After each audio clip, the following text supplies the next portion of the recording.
कैसे आप सभी, उम्मीद है सभी लोग अच्छे होंगे। आपकी तैयारी जो है बेहतर तरीके से चल रही होगी। दोस्तों आज का जो प्रैक्टिस सेट है वो प्रैक्टिस सेट 2 नंबर का है।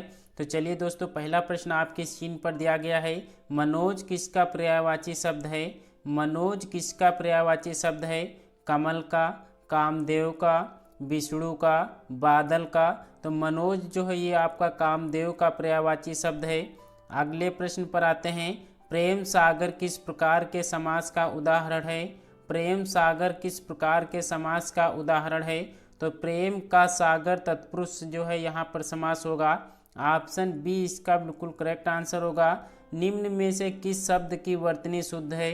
कौशल्या जो है किस प्रकार से शुद्ध रूप से लिखा गया है? तो कौशल्या जो है ऑप्शन नंबर ए इसका बिल्कुल करेक्ट आंसर होगा। माथा ठनकना मुहावरे का सही अर्थ क्या होगा? माथा ठनकना मुहावरे का सही अर्थ क्या होगा? सिर दर्द होना, माथा घायल होना, सोचना, संदेह होना। तो संदेह होना जो है माथा ठनकना का मुहावरा होता है। पतंग शब्द का कौन सा अर्थ नहीं होता है? सूर्य, पक्षी, कीट, घोड़ा। तो पतंग का पर्यायवाची जो शब्द नहीं होता है वो जो है घोड़ा नहीं होता है। तो ऑप्शन डी इसका बिल्कुल करेक्ट आंसर होगा। कौन सुमेलित नहीं है ये आपको बताना है। तो इहलोक क्या जो है परलोक होता है, उच्च क्या निम्न होता है, सगुण क्या निर्गुण होता है, गुप्त का प्रकट होता है ना कि रहस्य होता है। तो ये पॉइंट आपको याद रखना है। तो ऑप्शन डी इसका बिल्कुल करेक्ट आंसर होगा। निम्न में कौन मात्रिक छंद नहीं है? मात्रिक छंद कौन सा नहीं है? तो मात्रिक छंद जो है आपका चौपाई है, रोला है, हर गीत का है। सवैया जो है ये आपका मात्रिक छंद नहीं है। चौपाई में कितनी मात्राएं होती हैं? तो ये आपकी 16 मात्राएं होती हैं। रोला में जो है आपकी 24 मात्राएं होती हैं। हर गीतका में जो है आपकी 28 मात्राएं होती हैं। तो ये तीनों पॉइंट आपको याद रखना है। आगे में कौन वर्णिक छंद नहीं है? वर्णिक छंद कौन सा नहीं है? तो ऑप्शन नंबर डी कुंडलियाँ जो है ये आपका वर्णिक छंद नहीं है। तो ऑप्शन डी इसका बिल्कुल करेक्ट आंसर होगा। निम्न में कौन अर्था अलंकार नहीं है? अर्था अलंकार कौन सा नहीं है? तो यमक जो है ये आपका शब्द अलंकार होता है। अर्था अलंकार जो है यमक नहीं होता है। तो ऑप्शन सी इसका बिल्कुल करेक्ट आंसर होगा। साहित्य लहरी किसकी रचना है? सूरदास जो ने जो है साहित्य लहरी को लिखा है। तो ऑप्शन ए इसका बिल्कुल करेक्ट आंसर होगा। अंधा युग किस प्रकार की रचना है? अंधा युग किस प्रकार की रचना है? तो काव्य नाटक जो है इसका बिल्कुल करेक्ट आंसर होगा। जयशंकर प्रसाद की कामायनी किस वर्ष प्रकाशित हुई थी? कामायनी जो है जयशंकर प्रसाद ने लिखी थी। तो यह किस वर्ष प्रकाशित हुई थी? तो 1936 में प्रकाशित हुई थी।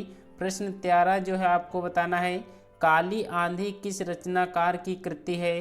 काली आंधी किस रचनाकार की कृति है? तो कमलेश्वर इसका बिल्कुल करेक्ट आंसर है। गीत का छंद के प्रत्येक चरण में कितनी मात्राएं होती हैं? हमने अभी ऊपर जो है आपको हमने बता दिया था कि हर गीत का छंद में जो है आपकी 28 मात्राएं होती हैं। तो ये पॉइंट आपको याद रखना है। प्रश्न 15 आपसे पूछा गया है। गिराना किस प्रकार की क्रिया है? गिराना किस प्रकार की क्रिया है? तो ये आपकी जो है प्रेरणार्थक क्रिया होती है। ऑप्शन सी इसका बिल्कुल करेक्ट आंसर होगा। विशिष्ट का विपरार्थक शब्द कौन सा होगा? विशिष्ट का विपरार्थक शब्द आपको बताना है। तो सामान्य इसका बिल्कुल विपरार्थक शब्द होगा। गांठ में बांधना मुहावरे का सही अर्थ क्या होगा? लज्जित होना, खूब याद करना, पश्चाताप करना, लाभ होना। तो गांठ में बांधना इस मुहावरे का अर्थ जो होगा खूब याद करना। तो ऑप्शन बी इसका बिल्कुल करेक्ट आंसर होगा। यथार्थ किस समास का उदाहरण है ये आपको बताना है। यथार्थ किस समास का उदाहरण है?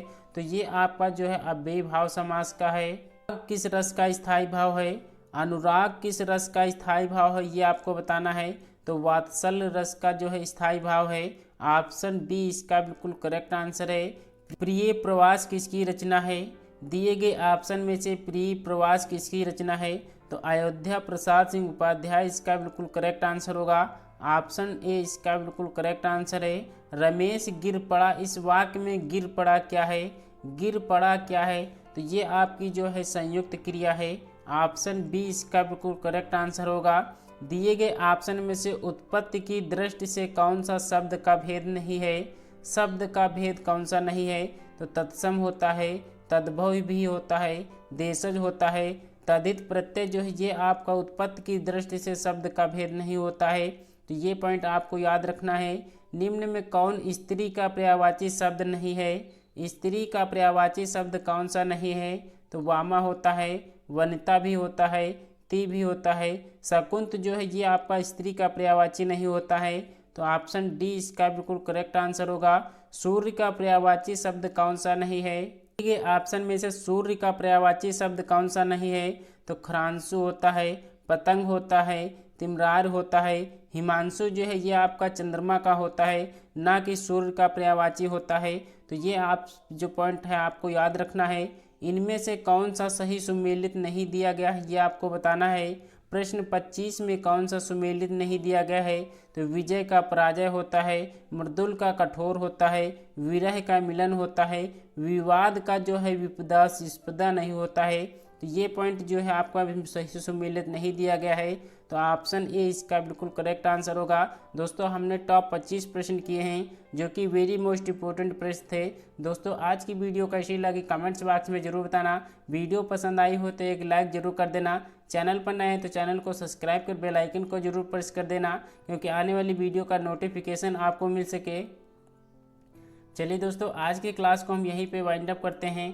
मिलते हैं शाम 8 बजे जो है आपकी जीके जीएस की क्लास होगी, जो कि वेरी मोस्ट इम्पोर्टेंट ये क्लास होगी। 2000 प्रश्नों की वहाँ पर सीरीज चल रही है, तो उस क्लास में सभी लोग आना मत भूलिएगा। चलिए दोस्तों आज के लिए जय हिंद जय भारत।